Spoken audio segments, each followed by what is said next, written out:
नमस्कार दोस्तों, EduTok for you पे आप सभी का स्वागत है। अब आप हमारे फेसबुक पेज और Instagram page EduTok for you से जुड़ सकते हैं और अपनी राय हमें वहां पे बता सकते हैं।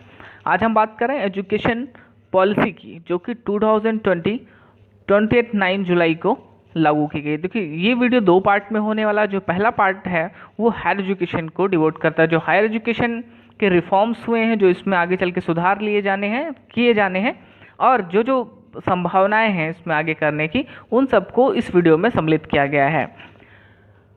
इसके अलावा जो अगला वीडियो होगा वो स्कूल एजुकेशन में, यानी कि प्राइमरी, मिडिल और इससे ऊपर की जो एजुकेशन है वहाँ के जो रिफॉर्म्स है वो उस वीडियो में सम्मिलित किया जाएगा। तो आइए शुरू करते हैं। थोड़ा सा हम एजुकेशन पॉलिसी की स्टार्ट में जाते हैं, कब ये स्टार्ट हुआ और कौन कौन से रिफॉर्म्स इसमें स्टार्टिंग से लाए गए हैं।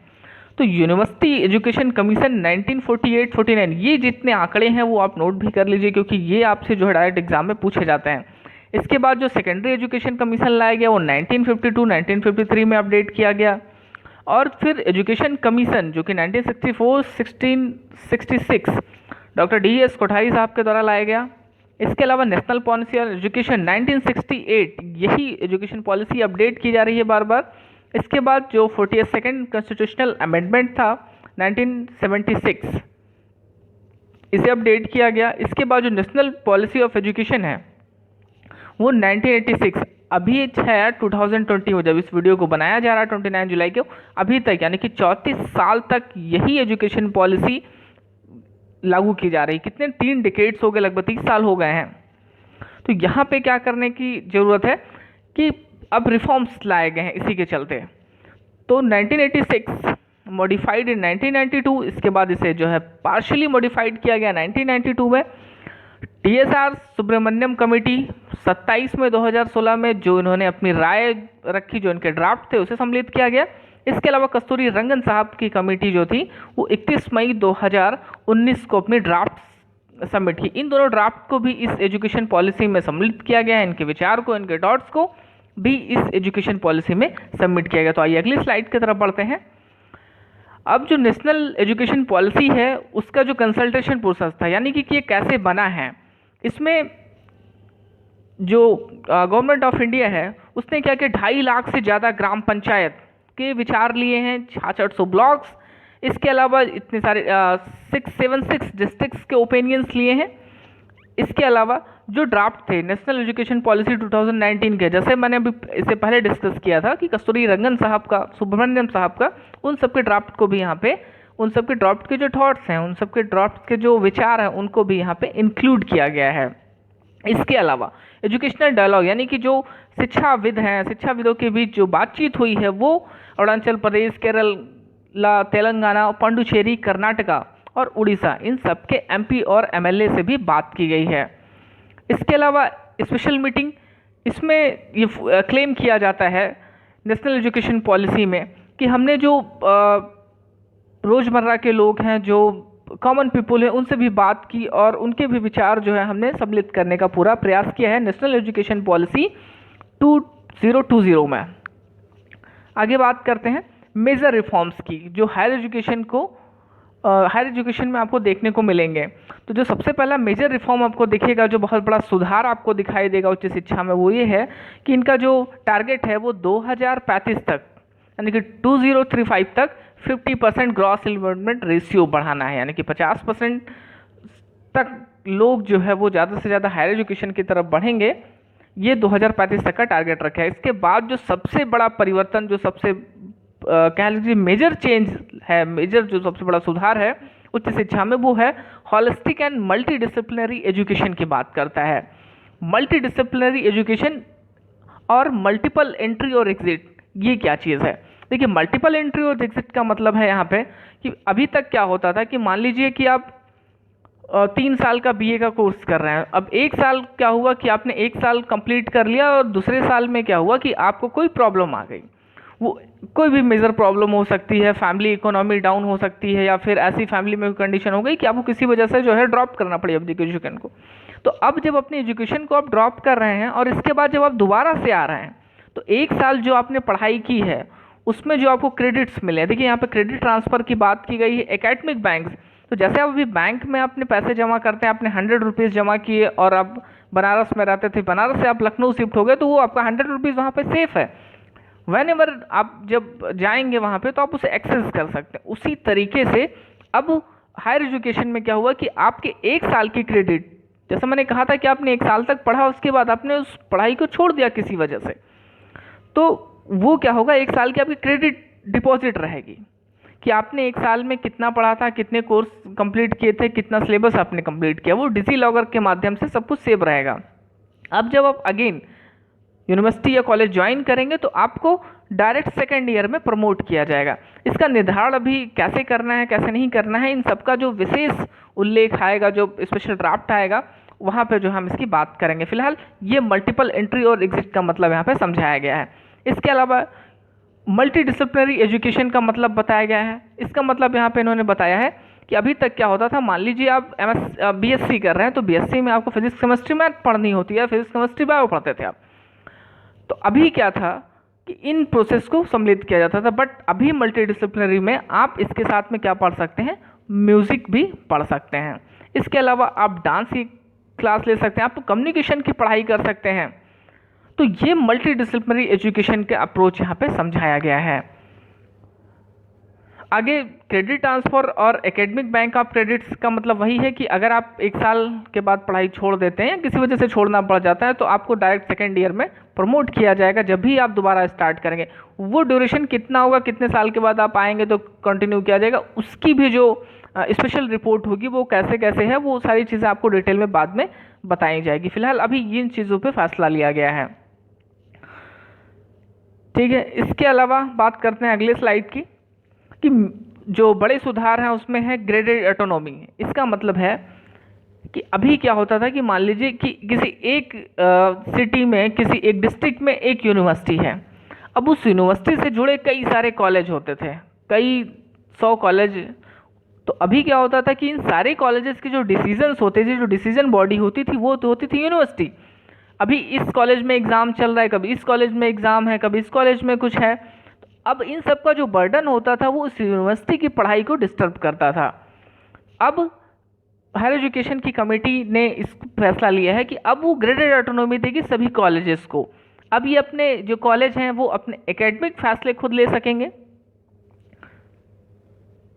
अब इस यूनिवर्सिटी से जुड़े जो कॉलेज होंगे, मान लीजिए ये कॉलेज हैं, ये और ये, अब इन सारे कॉलेजेस के पास ऑटोनॉमी होगी कि वो अपने एकेडमिक, एडमिनिस्ट्रेटिव और फाइनेंशियल डिसीजन खुद ले सकें। लेकिन ये किस बिहाफ पे होगा? ऐसे कॉलेजेस की गुणवत्ता जिनकी बहुत ज़्यादा अच्छी हैं उन्हें रैंक किया जाएगा। किस में रैंक किया जाएगा? उन्हें A+, और इसके फिर नीचे। अब जिसके पास जो है जितना ज़्यादा ग्रेडिंग सिस्टम होगा उसको उतनी ज़्यादा ही ऑटोनॉमी दी जाएगी। जिसके पास कम, कह लीजिए जो है, गुणवत्तापूर्ण कॉलेजेस होंगे, उनको मौका दिया जाएगा कि अपने कॉलेज की गुणवत्ता और ज़्यादा बढ़ाएं, जिससे उनको और ज़्यादा ऑटोनॉमी दी जा सके।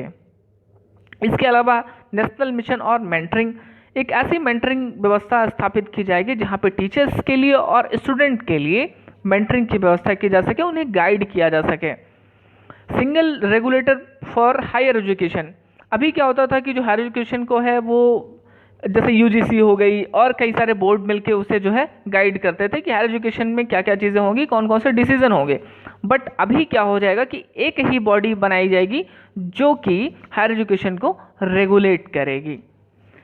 इसमें लीगल और मेडिकल चीज़ों को छोड़ दिया गया। लीगल और मेडिकल चीज़ों को छोड़ करके बाकी जितनी भी व्यवस्थाएं, वो एकेडमिक, एडमिनिस्ट्रेटिव और फाइनेंशियल जो डिसीजंस होंगे अब एक ही बॉडी के द्वारा, हायर एजुकेशन के द्वारा लिया जाएगा।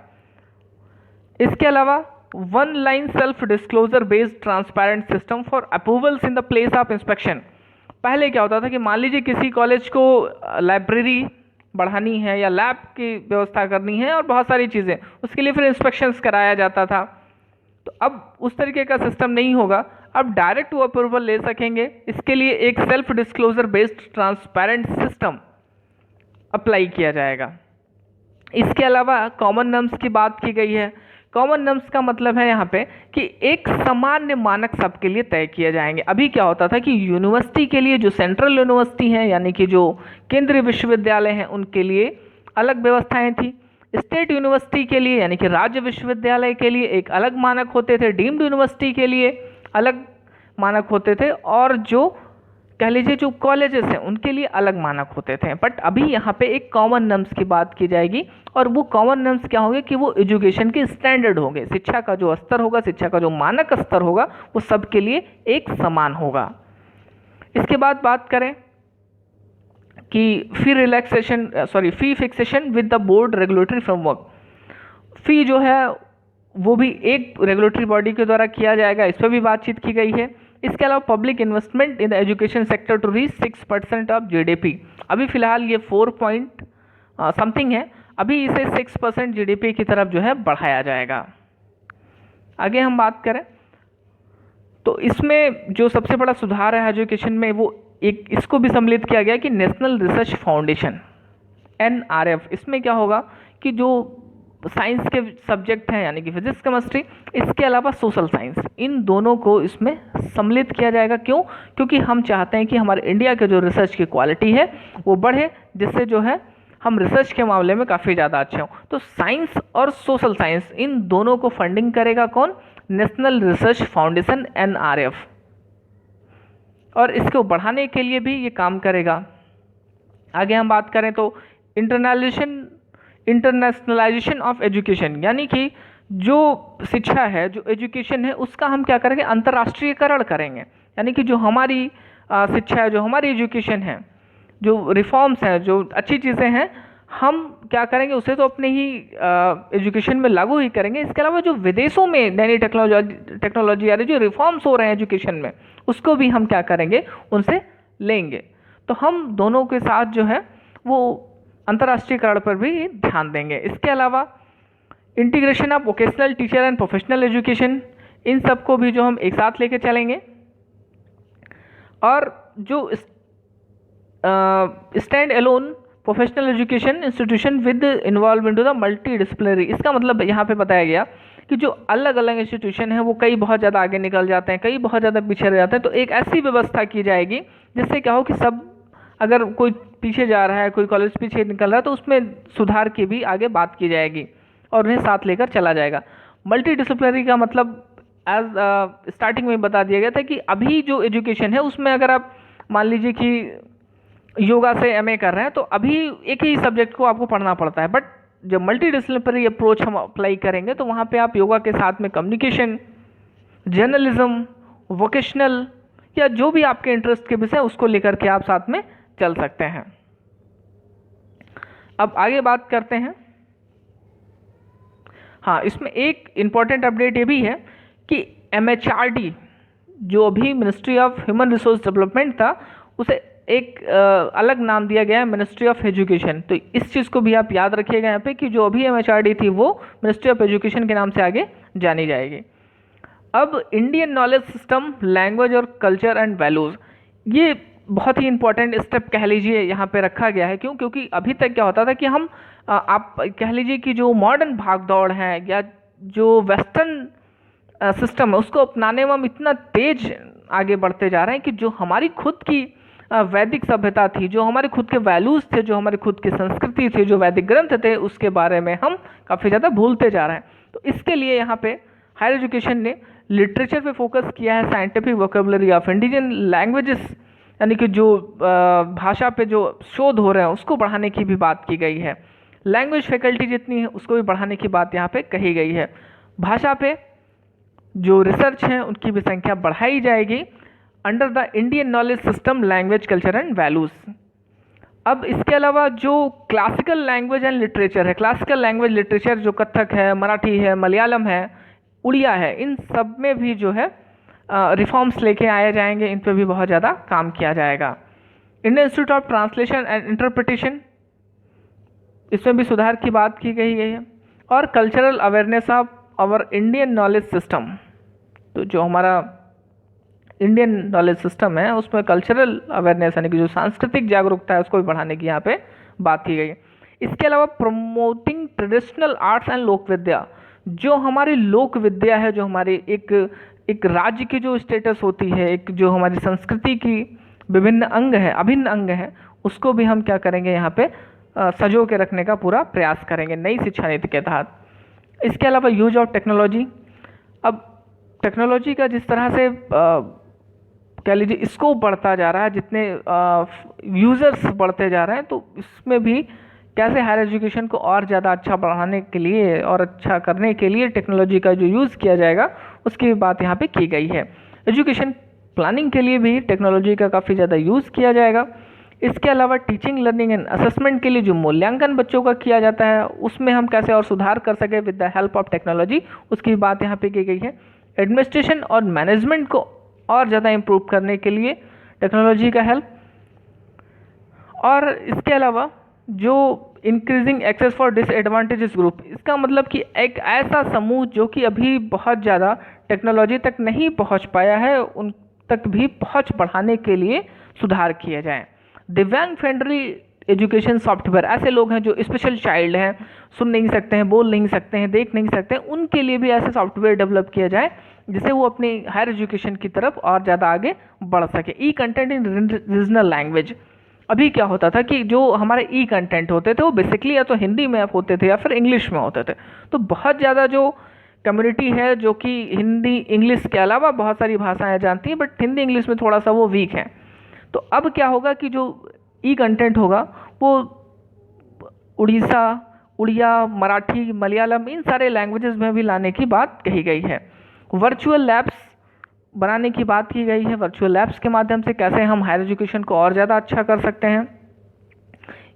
और national education technology forum, digitally equipping school teachers and student, कैसे हम सबको, जितने भी आप ओवरऑल बात करें हायर एजुकेशन की, उसमें टेक्नोलॉजी की जो कह लीजिए कोपअप है उसको हम और ज़्यादा कैसे बढ़ा सकें। तो ये था आपका न्यू एजुकेशन पॉलिसी, नई शिक्षा नीति 2020 के हायर एजुकेशन के रिफॉर्म्स। तो हायर एजुकेशन में क्या क्या चीज़ें संभव की जानी हैं, क्या क्या चीज़ों पे